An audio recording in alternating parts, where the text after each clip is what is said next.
बीड़ी ले लो, सिगरेट ले लो, पान गुटखा सुपारी ले लो, विमल भी मिलेगा भाई। आओ रे आओ, साहुर की टपरी पर आओ। साहुर रोज इसी तरह चिल्ला चिल्ला कर बीड़ी सिगरेट और पान बेचते हुए अपनी जिंदगी काट रहा था। गांव के ठीक चौराहे पर उसकी एक पुरानी जंग लगी टपरी थी और वह टपरी ही साहुर की दुनिया थी। साहुर बहुत गरीब था। गांव के बाहर एक छोटी सी झोपड़ी में वह अपने बूढ़े माँ बाप के साथ रहता था। साहुर दिन भर टपरी पर बैठकर जितना कमा पाता था उससे बस इतना ही हो पाता था कि माँ बाप को 2 वक्त का खाना मिल जाए। और सच कहें तो गरीबी के बावजूद साहुर और उसके माँ बाप बहुत खुश थे। सब कुछ ठीक चल रहा था। लेकिन फिर गांव में एक नई हवा आई। मुस्कान सालों बाद शहर से अपने नाना नानी से मिलने गांव आई थी। मुस्कान बेहद खूबसूरत थी।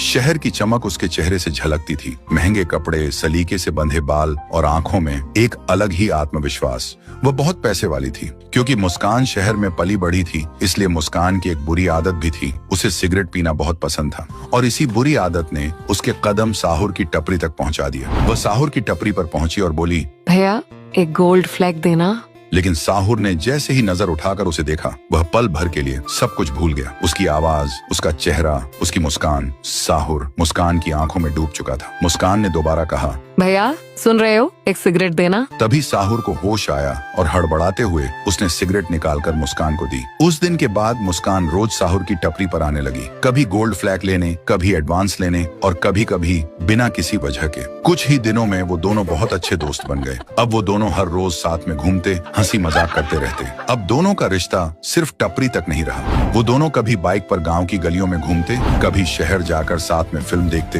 तो कभी ढाबे पर बैठकर चाय के साथ देर रात तक बातें करते। साहुर के लिए ये सब किसी सपने से कम नहीं था। जिस लड़के ने कभी गांव से बाहर कुछ नहीं देखा था, आज वह एक शहर की लड़की के साथ जिंदगी के नए रंग देख रहा था। फिर एक दिन मुस्कान ने मुस्कुराते हुए कहा, साहुर क्या तुम कल शाम मेरे घर चाय पीने आओगे? यह सुनते ही साहुर का दिल जोर से धड़कने लगा। बाहर से वह शांत रहा, लेकिन अंदर ही अंदर वह खुशी से भर गया था। उसने बिना देर किए कहा, हाँ मुस्कान, मैं जरूर आऊंगा। लेकिन साहुर को क्या पता था कि ये चाय सिर्फ चाय नहीं, बल्कि उसकी जिंदगी का सबसे बड़ा इम्तिहान होगी। तो दोस्तों, अगर आप जानना चाहते हैं कि आगे क्या हुआ, तो मुझे फॉलो करके कमेंट करो, पार्ट 2 चाहिए।